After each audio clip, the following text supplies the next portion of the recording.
Lost Souls. The views and opinions of guests do not necessarily reflect those of the Lost Soul podcast or the Vibes Broadcast Network.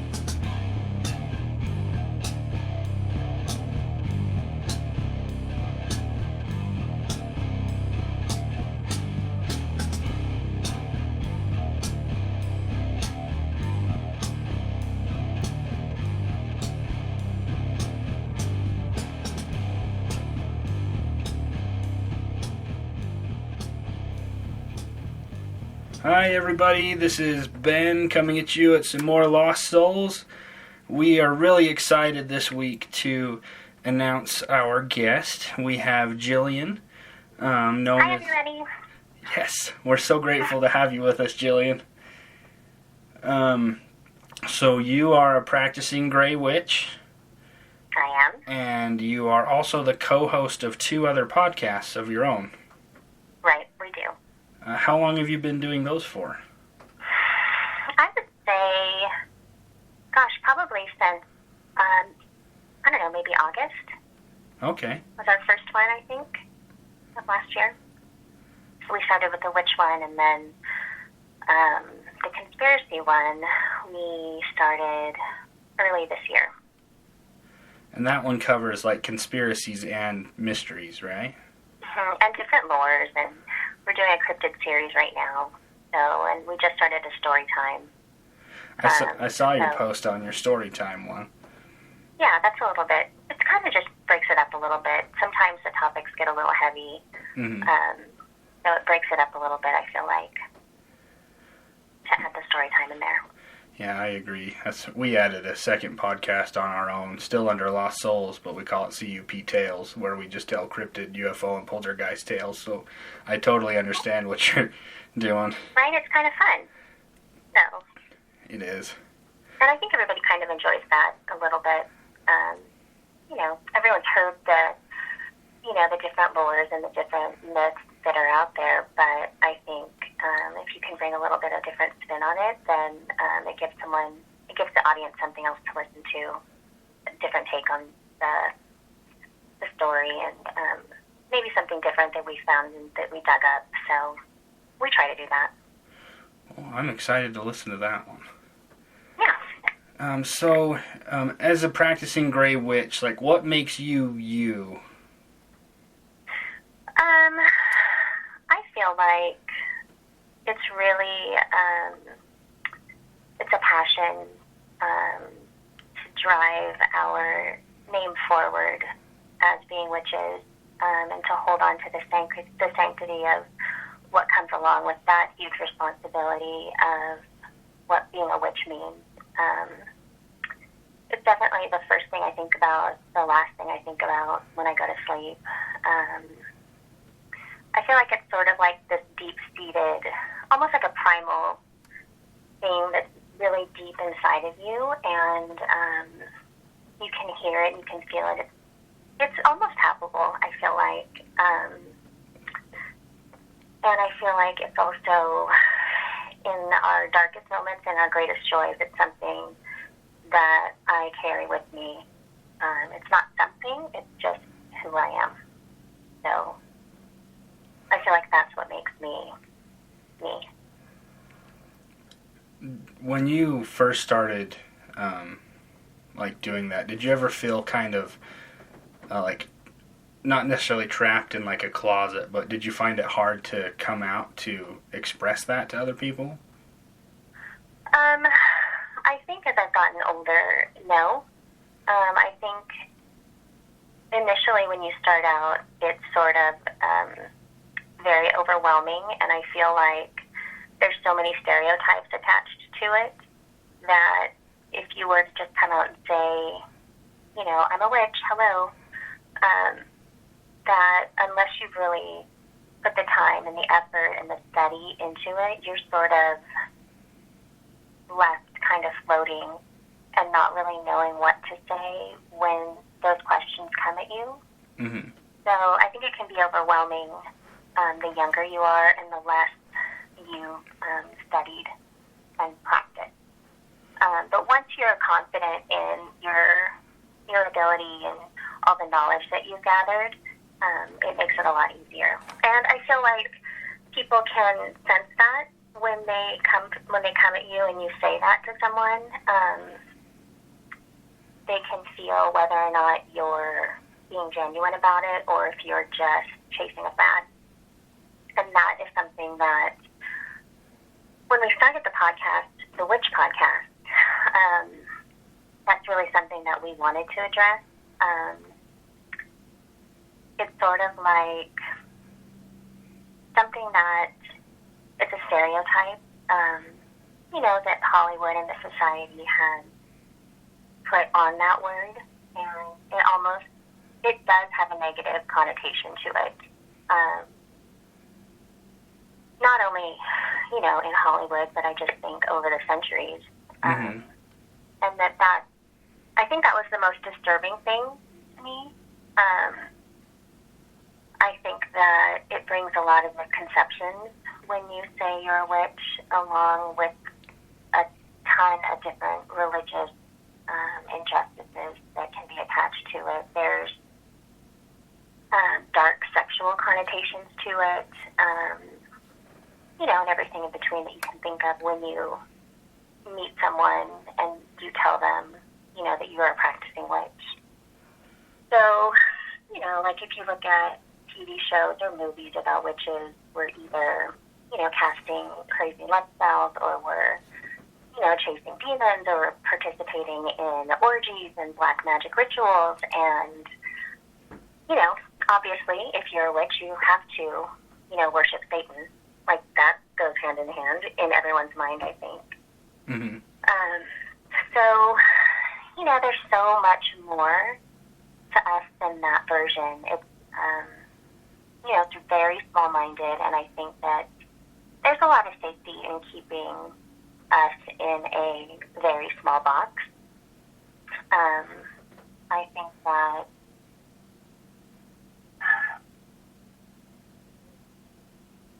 changing the notion of like what a witch is and what we do is my main priority, and that's our goal. And why is that? Why are people more comfortable keeping witches and the thought of witches in a box? I think that it's kind of like a control thing. If they can continue to control that narrative, then they don't have to deal with what the reality looks like. Yeah. And we're not all the same. There's so many different varieties of witches out there that when, if I were to say, we're gray witches, what does that mean? No two practicing witches are going to be the same. My practice is going to be different than, someone else's practice. And I think that really makes the beauty of what witchcraft is. You can take something from, a cottage witch, or a granny witch, or a green witch. If there's different things that you're drawn to, then you can bring those into your practice. And, we're healers, not just, the body, but more or less of the soul, and of the earth, and of, all living things, really. We're caretakers, we're homemakers, we're, I always laugh because we're checking you out at the grocery store, we're ringing you up when you go to the mall, we're doctors, there's lawyers, but you just wouldn't know because we all look different. And I think that the stereotypical mindset of people who are not familiar with it kind of want to put us into one sort of an aesthetic and looking the part. And that is something else that we kind of wanted to bring to the forefront, that it's not just about looking the part, it's about understanding our roles in the universe. And once people stop and only focus on those certain aspects of witchcraft that they they've seen in history or on TV or in movies, then that narrative that they've created, it will become true, more or less. And I think it also does a disservice to all the women that have come before us that have suffered for that small-minded thought process as well. So I think it's scary for some women to come out and say that they're witches, but I think that's just sort of like a conditioning that we've been taught, generation after generation, and I think that it's just really, really important for us older practicing witches to make it okay for them to be who they are, and to, kind of remove that fear and listen to your inner voice and just trust yourself. And then you can embrace, your full potential of what witches have been doing for, many, many centuries. Yeah, I agree with you. It feels like people that misunderstand or don't really seek to understand what someone's doing with their life, or the only thing they can have is like fear with misunderstanding. And I hate that so much, because you miss out on so much information and so many good people because you don't understand. Right, and I think they don't want to understand, because I think if they open their mind to something that's greater, then it would sort of put all of their belief system that they've had, that they've had, that their parents have had, that their grandparents have had, it kind of puts that into question, sort of like, okay, well, if this isn't what I've been taught, then where does that leave me? So I feel like, I've met a lot of people that are like, oh, you're the very first witch that I've met, and you're kind of normal. Yeah. And they probably didn't even know half of the others that they've already met. They don't, right. They don't. And some, and you don't have to be, they may not necessarily be in the closet either. They just aren't comfortable sharing that part of their lives with everyone either. So that's a choice as well. Yeah. So when you came to understand your feelings and your impressions, I guess when you chose this path, did it come with a certain feeling, or did you feel guided by forces that you didn't understand? Well, I think that early on, when you're studying different types of witchcraft, you can see that there are different things that you're drawn to, and there's different signs that you're moving in the right direction. I think that it's like a wake-up call almost, because nothing is fitting, right? Like, you've sort of spent your life conforming and listening to things, but it just doesn't fit right with you. So you start hearing different things, and you start seeing different things, and it sort of just directs you into that into that path. And I think that is, that's something that, in my case, that's where it's led. So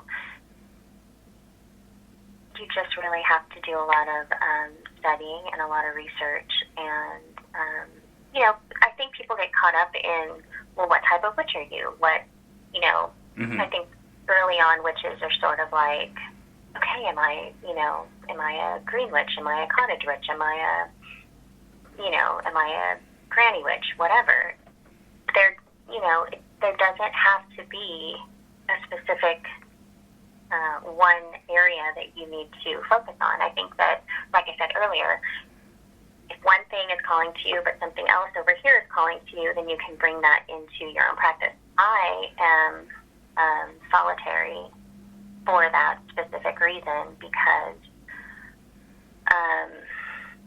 I chose not to belong to a coven because I think for me personally it was never really something that I was called to do because sometimes some things this month I'm more moved towards than another thing, or I can choose to honor this, or I can not choose to honor that, or,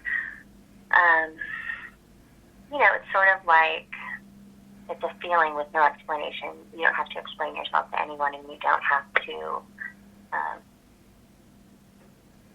constantly be questioned about specific things. Mm-hmm.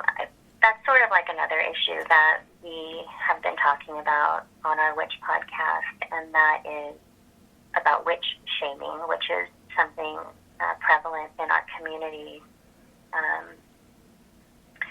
And I really feel like, for me, it's about, symbolism and a feeling, and maybe you have a dream about something, and you're moved towards that into that direction. And I personally rely heavily on those things, and I don't like to explain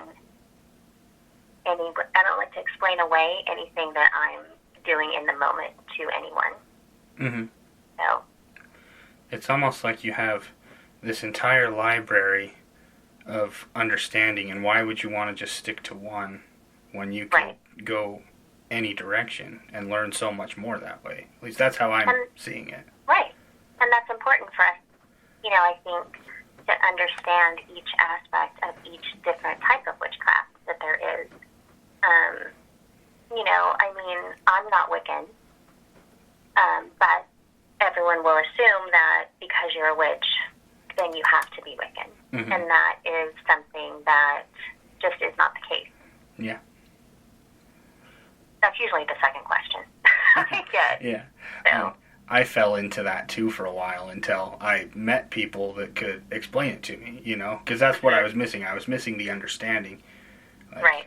You would just hear bits and pieces, and without the understanding, you didn't really understand what was going on when someone would talk to you about that. But it's so much. Definitely. It's so much better when, I loved it when I finally found people that were willing to discuss these things with me, openly, so I could, regardless of my thought process or my beliefs, that I could understand what they do, what they're going through, and what they've been through throughout their life. Right. Yeah. So I guess you've kind of explained this already. So you kind of pull from different, I don't want to say colors, but different sources. Right. Is there one you use more than the other, or does that still just constantly mix? Well, I think that, if you were to look up gray witchcraft,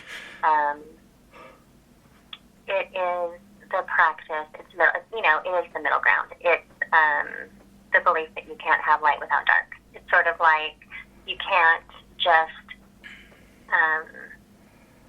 be a white witch but have no understanding of the darkness. Yeah. So I don't spend my time in the dark, but I understand it, and I've studied it, and it's something that more or less is in your back pocket when you need it. We are not, we're not necessarily turn the other cheek kind of witches, but we're not vengeful witches either. Mm-hmm. So, I guess the easiest way to describe it is we practice in the light, but we study the dark. So if we need to refer to it in times of distress, we can. But that said, yeah, if I'm in the, I'm a huge gardener, so I love green witchcraft. I cook a lot, so I incorporate a lot of kitchen witchery. I'm a huge homemakers, so there's a lot of cottage witchery in there. It is a lot, as far as I'm concerned, it's sort of like an eclectic gray witchery. Uh-huh. But I think it's important to be well-versed in everything so that you can have a conversation with, say, someone that does practice voodoo or someone that does practice mountain witchcraft or someone that's practicing hoodoo. Like, we all practice differently, but we all have the same, I feel like, same unity. Mm. Instead of, looking down on each other's practices because it's not how they do it or it's not what we do. So is that kind of what witch shaming is when different witches shame the other one due to the things that they're doing, or is it coming from, like, the public itself? No, it's definitely an inter-community issue. I think that you're more apprised to it because of social media, so sometimes you can scroll through a couple of different witch pages and the comments are just, that's not what we do, you shouldn't be doing it like this, why aren't you using that, or, things like that. Mm-hmm. So that's sort of, becoming an issue. And I think that as older, and I hate to say that, but as, older practicing witches, it's our job and our duty to really try and get everyone to understand and be on the same page that there's a bigger issue than just, fighting amongst each other and trying to change the social stereotypes of what is actually going on there.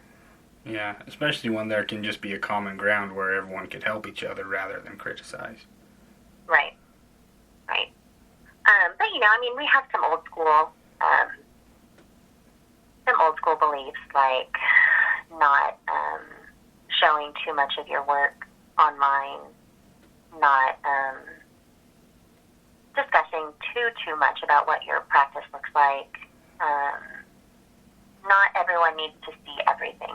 Mm-hmm. And I think the other thing that's really, really important for Alicia and I to come across with on our witch podcast is that, we are also, busy women, and sometimes our altars are not, dressed up to the nines.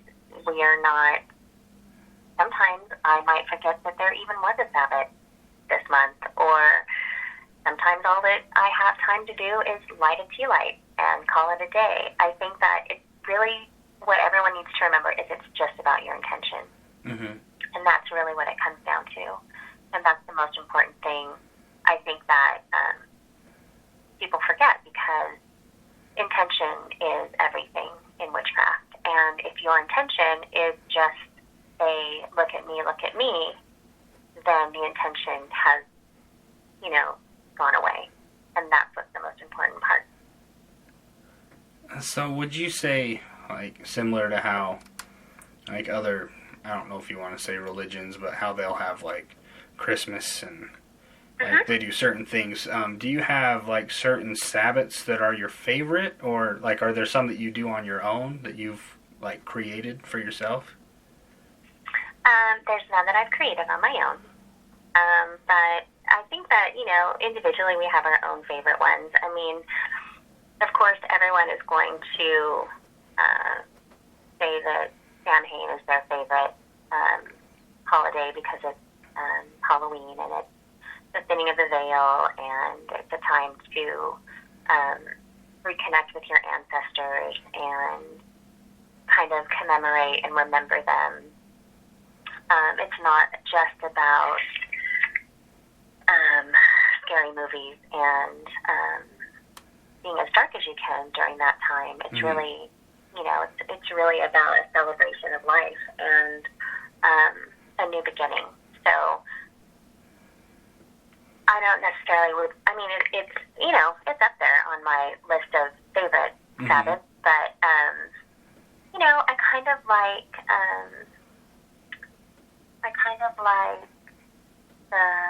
I like spring, and I like the renewal of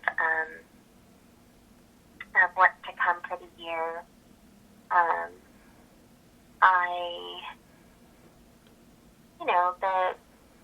The Yule is really nice because that's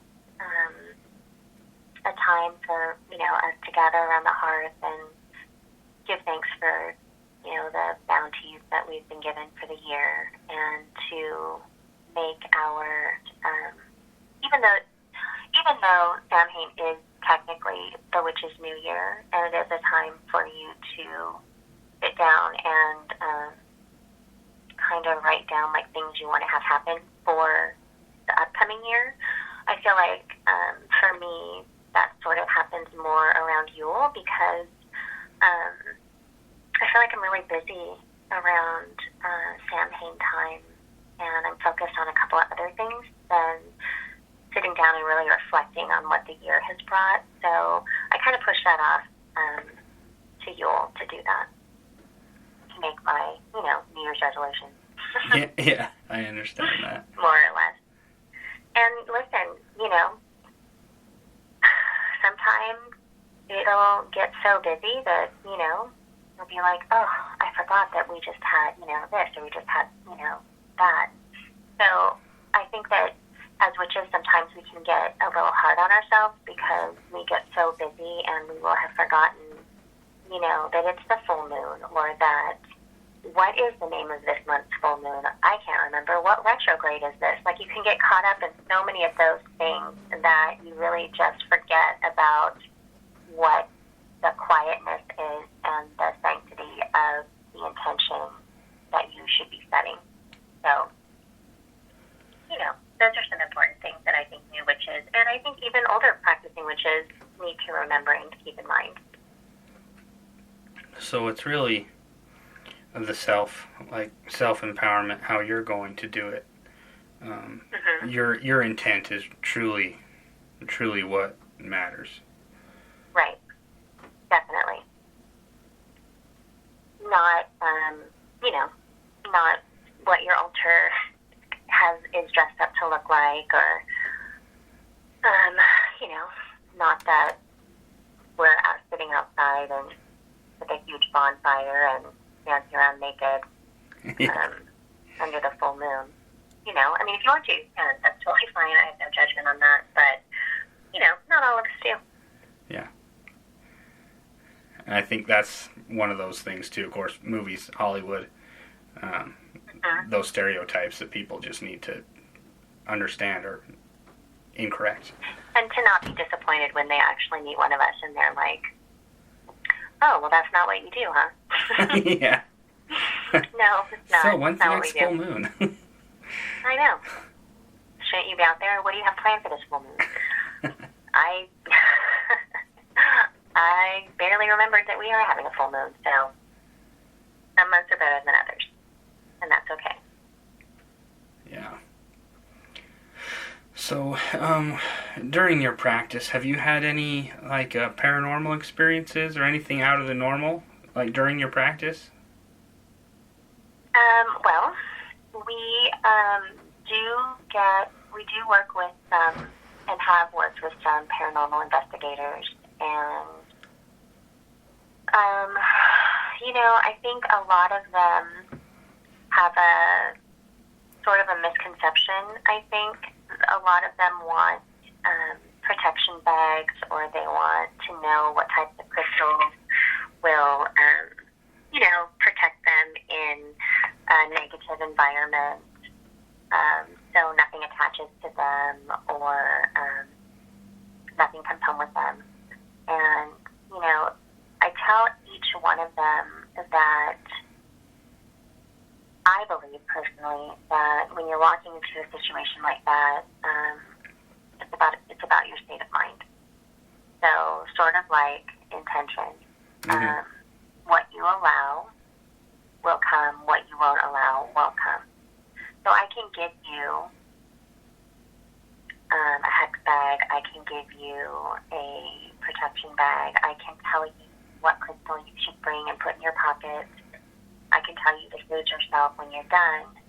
But if you are not open to those things coming with you, then they just won't.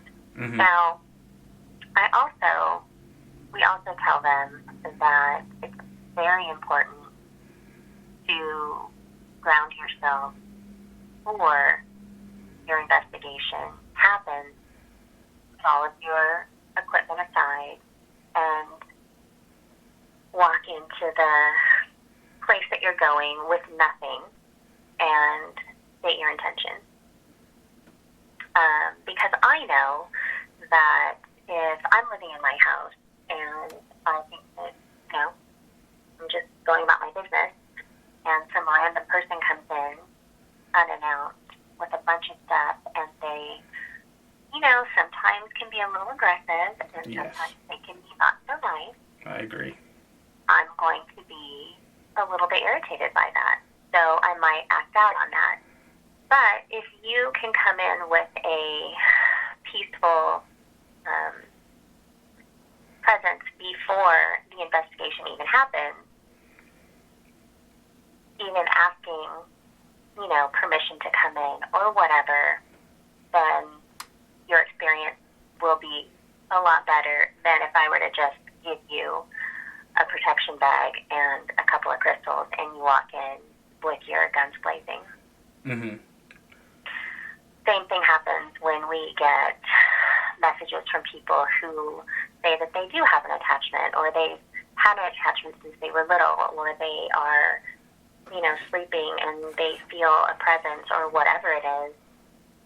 Our first thing that we always tell them is, you are in charge. You need to state your presence first so that they know who's in charge. Mm-hmm. And once you do that, and once you change your state of mind, then we're on a different playing field. So in our practice, those are the first. That's sort of our first line of defense. If you need something else a little bit more heavy and things aren't working that way, there's been plenty of times where we've had to go in and deal with that. But that's where our gray witchcraft comes in handy, because we, work with the light, but we know of the dark. So if there is something more prevalent that needs to be taken care of, then we can work on that note as we move forward. So in our practice, that's what we deal with. That's great. On the regular, not too much, but it has happened. Mm-hmm. And that was one of your podcast episodes with A Tale of Two Witches that I really enjoyed. I've listened to it more than once just for my own reference, but I can't remember what it was called. But you talked about paranormal investigations and the different things that people should have and do, and understand your equipment, but remember that you're the best tool. You are. You are. But me, and I haven't shared this experience with very many people, but when you were talking, that made me think back. And so me and my partner, his name's Randy, with Central Utah Paranormal, we were invited to a home to go, and they were hearing voices, but they were like, it wasn't a bad voice. It was like they knew this person. Like, does that make sense? Right. And so when we went, Randy was like, let's just go and let's try and make a connection. And so Randy walked around like, we're here to help. We're just here to talk. And like, if you need any help, that's what we're here for. And just really expressed his intention and our intention that we weren't there to be rude or obnoxious. And we end up getting a voice, but it's a grunt. It's funny to hear, because when you listen to it just through the little live recorder, it sounded like a cow mooing, and we were like, "Oh, what is this?" But when you played it through a speaker, you could tell it was an older gentleman, and he goes, like, "Okay, you're here, but you're still kind of annoying." And so we we stopped because, okay, we've annoyed this person. Maybe we should go a different path or go a different direction. And the son comes in, and he's just like, hey, I don't know why, but I just had a feeling I should come over here. Like, is everything okay? And we showed him what we got. And so we used some dowsing rods to ask questions, and came to find out that it was not just a relative, but it was his father. And while we were talking to him, I've never had this happen before, but we all got warm. Like, the whole room just got warm, almost like being around someone you haven't been around or seen for a long time, and they gave you a hug. Just that feeling. Okay. And it was the most amazing experience that I've ever had, and I've never had it again. But I learned from Randy that day, like, just like you were saying, you are the greatest tool. You need to state your intentions and really help whatever it is there to understand that you're not there to be rude or obnoxious. And, like, if you need to come back another time, like, to make that agreement with them. Right. But I just wanted you to know I really appreciated that one. It's not, it's not unheard of for investigators to be a little bit disrespectful. Mm-hmm. And, and I always say, you have to leave your ego at the door. Yep. So, and sort of like put yourself in that place. Put yourself in their position and think about how you would want to be treated. Because, you could be dealing with, someone a loved one that has popped over, or it could be something else. And you're the best gauge for that. And you'll know, especially, I think, if you do drop the ego and you can go in. I think that because you guys are called to do something so great that you're able to sense that. And if you can just check the ego at the door, you can feel what's going on around you a little bit better than if you were just to go in with a bunch of recording devices and remove the scientific aspect from it. Mm-hmm. So. And that's what we've found we focus on is basically communication. Like, I have yet to run into, like, an actual, like, I don't know what else to call it. I don't want to call it a Hollywood haunting, but you know what I mean. Like, right. When crazy things are just happening. Like, I've never had that. And when people have contacted me saying, oh, I have all these things going on. And then you're like, okay, well, send me some recordings, send me some pictures, and you never hear from them again. Right. Because they just want to be on TV. They want that attention. They think you're going to come do a documentary, and who knows what they're going to stage in their own house to make that happen. Well, and we also, sort of talked about, like, what are they doing to ensure that you're dealing with someone that is psychologically sound? Yes. So do you have a set of questions? Do you have a therapist on site? Like, what does your team look like? So you can evaluate who it is that you're going in to deal with. Yes, I agree. I wish we had more, especially living in Utah. Like, so many people are just like, oh, you're going to bring demons into my house if you even just talk about that here. And right. So, like, for me and Randy is like, he's one of those that he can, like, he knows what you are and who you are based off of who you talk and what you look like and your basic presence. And he's so good at gauging people. He is amazing at it. He was an ER nurse for years, so it's like, I don't know if it's just ingrained in him, but... Oh, yeah. So we'll go and we'll ask him, like, we have, like, a set of, like, interview questions that we go through and have them fill out a form, and, like, for the people that are serious about having something done. And when we leave, Randy will either say, that dude's full of crap, or like, yeah, that guy was like completely honest. And I felt the same way, but we had a incident before. It was just me out, and I had someone that just wanted to come out and experience what we do. And like when I think they just want something to happen so bad, they just start making things up or pretending that things are happening. Like, oh my gosh, this was just happening right now. And I'm like, no, it wasn't. Because you already know what those things feel like. You know what that presence is. And not every time you do an investigation are you going to catch anything either. Exactly. I've gone to plenty of places and got nothing, which... Like, when I just go to, like, one thing we like to do is just go to historic sites, and because we don't always have people, especially in rural central Utah where we live, that are just like, hey, come on over to my house. And like, I got this stuff going on, because they know it's there, but they don't want to explore that realm. For sure. But... Well, they also probably think, like, okay, so something's here. If I try to make contact, is it going to make it worse? Like, they're just uneducated, so it's sort of like, they've seen things on different movies, or they've seen things on TV shows, or even different paranormal TV shows, where, they're sort of like, well, is this going to happen if I, do too much?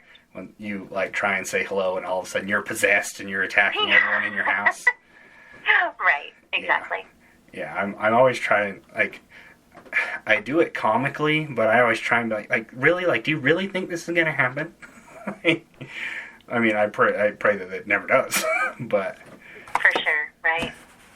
But, I mean, it's also, I think that, what do you guys do? Do you worry about those things coming home with you, or do you ever, is that, at the forefront of your mind when you go into an investigation? So one thing, I guess we have our own ritual, I guess you could say. So before we ever go in anywhere, we say a prayer as a group, or like whatever it is that anyone that's there with us does for their own like spiritual enlightenment, to either feel safer or unafraid, I guess you could say. And then we do the same thing again before we leave. So I've yet to have anything bad ever, like, attach or follow me home. Right. But I think if we actually ran into a real, like, I would, like, okay, we need to leave this for people that can do this. Right. I'm not going to be like, okay, let's go buy 1,000 cameras. We're doing a documentary.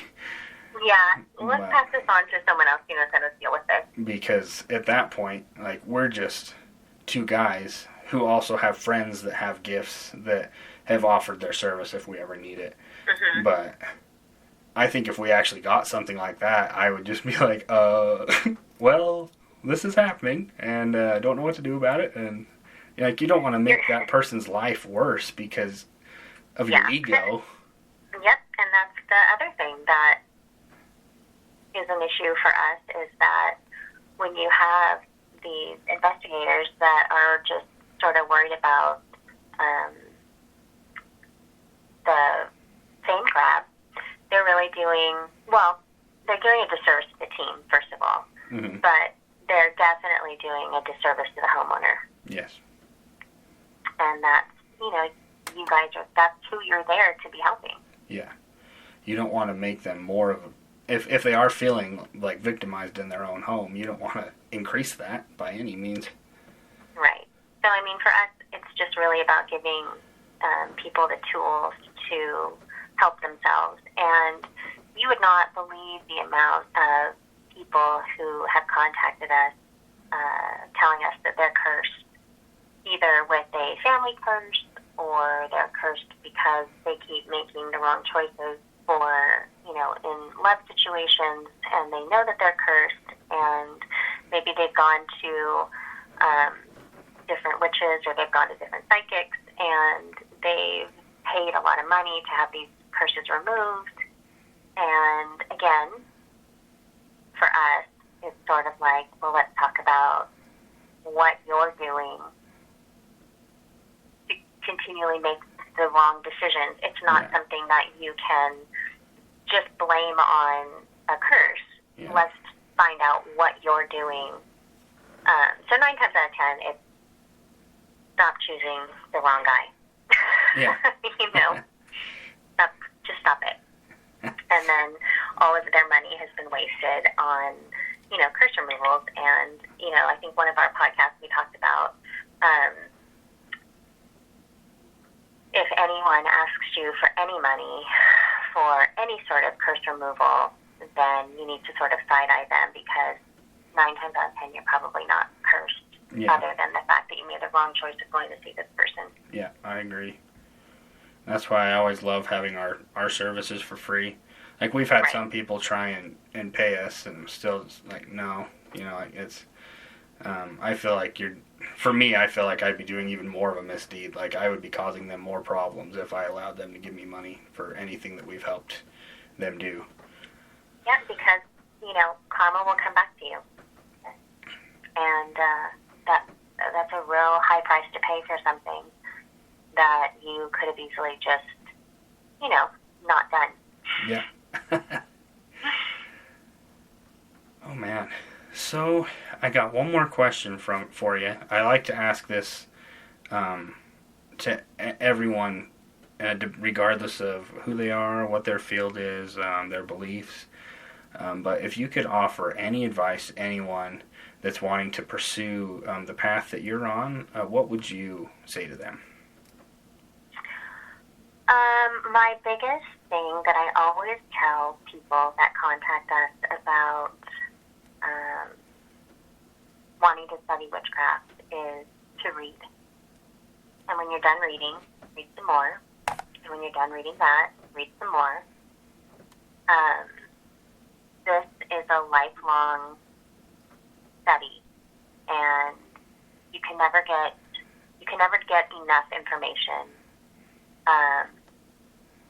So you're always learning, you're always reading. Once you stop that, then you, I think, become dormant. So read as much as you can. You can, research on YouTube. There's plenty of really good witches out there that have great YouTube channels. There's plenty of witches on social media that will help you. But I also think the most important thing is don't pay for classes. Right now, there's like this huge market for classes. If you want to be a witch, take my class. I'll teach you how to do it. Especially with this quarantine. Or come to our witch camp, and at the end of witch camp, you will be a certified witch. Witch camp. I've never heard of that. Oh, yeah. And there's no amount of money that will make you a witch. There's no certificate that you're going to be able to get and hang up on your wall that says you are a witch. That is not a thing. That is not a thing. It's, the most important thing is to remember that it's a state of mind. It's not a weekend retreat. It's not, 12 classes online. It's not, think about all the witches that have came before us. None of them had the internet. None of them had classes that they were taking. Like, everything is self-taught. And, you're going to find some stuff when you're reading. But I have plenty of books. I have a huge library of books. And some of them I don't agree with. So that goes into my, at least I have read it. I understand what they're trying to say, but that doesn't fit with anything that I feel is going to be beneficial to my practice. So I'll go on to the next book. And ask a lot of questions. And there are a lot of witches out there that do have the best interest in the craft. That is the most important thing. It's about the craft. It's not about an aesthetic. It's not about looking the part. It's not about, getting as many which tattoos as you can. It's about your state of mind. It's about your intention. So read and never stop reading. And remember, I think that there's no right and there's no wrong way to practice. It's sort of like trial and error. And if you ever run into someone that says, nope, that's not the way, then you need to move on to someone else. So don't pay for classes. Don't go to witch camp. And keep reading and ask a lot of questions to witches that you feel like you have a connection with. And don't let anybody hold you down. Exactly. That's good. That's really good advice. I'm excited for all of our listeners to be able to hear that. Not even those that are, like, that's great for anyone that's going into your field, but that goes for anyone that wants to pursue anything. Mm-hmm. Study. Don't go to witch camp and ask questions. Don't go to witch camp. Don't go to witch camp. Don't take online classes. Like, you cannot, for $29.95, become a witch tomorrow in 6 weeks. You will be a witch. That's not the case. Like, you will be spending a lifetime on this practice. And you're on the right path if you feel it and you can touch it and you can taste it and it's what you think about and you can sort of look at and you can see the difference between all of the who is just doing it for the aesthetic and who's doing it for the right reason. Because it's about the sanctity. A lot of times right now, especially, it's the sanctity of what we hold the most precious that is missing. And there's a lot of times I feel like sometimes I just have to shut down social media because I get a little bit agitated and I start to get kind of irritated because you can see what that looks like. And that is the stereotype I feel like we are trying to fight against. But it's just being perpetuated because I think of social media. So it's readily more available for me to actually visually see. Mm-hmm. And then I can regroup and get back on to our podcast and we'll talk about it. So, there has to be an outlet. Especially because I'm not in a coven. Yeah. So, yeah, that's our deal. Okay. So, where can all of our listeners find you? So the best place to find us would be on our Instagram page. There's links to both of my podcasts on there. We just started a blog, The Adventures of the darkravenwitch.com. And that's linked in the bio as well. And, just DM me if you have a question or if you have a concern. I haven't really gotten any. I've only had like one hate mail come through. But like I said before, I feel like the more educated you are and the more well-spoken you are about something that you truly believe in, I feel like people can see that and it resonates off of your, even though it's on social media, it resonates off your page. So I haven't gotten too much hate mail. So I haven't once. No one's really been mean to me on there. That's good. Yet. 'Cause we get trolled all the time, so I'm glad you're not getting trolled. I haven't gotten trolled yet. Watch now that I just said that.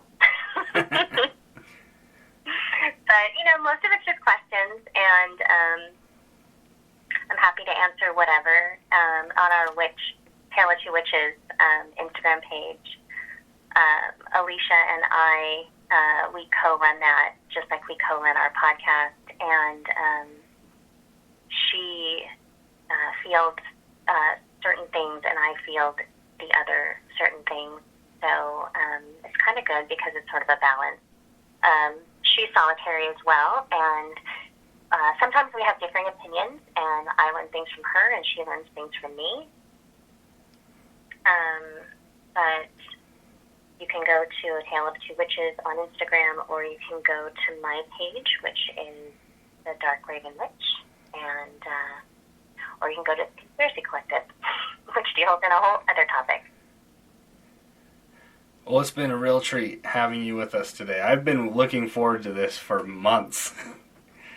And Me too. It just finally was able to fall into place. But I think this was the right time. I think there are people right now that have joined our broadcast network that need to hear the things that you had to say. And I think it needed to be now. Yeah, it's not scary, it's not dark. At least in our practice, it's not. And if there are witches that are dark and delve into, darker things too, that's okay too. That's their priority. But I also think that they are misunderstood as well. So those are some topics that I think Alicia and I want to tackle as we move on this year, is talking about what other types of practices there are, the misconceptions of, satanic witches, and, it's a whole rabbit hole, so I won't get into that right now. Hey, that's okay. But thank you so much for coming on the show, and we have all enjoyed having you here with us. All right, you guys. Well, thanks for having me.